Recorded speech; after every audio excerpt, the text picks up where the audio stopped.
Và một nữa chúng ta sẽ cùng trở lại sân khấu và bạn tôi xin mời giọng ca của chị Mỹ Mới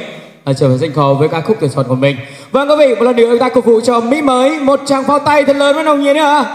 Vâng, xin cảm ơn rất nhiều.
ta bri ke mi mới mò Francois cùng đọc vào cho đưa đi ở đây bài hợp ác hợp bích cờ cho ông pro này và ta bình ta bỏ ta can bre ke mi mới ke prong biết này mà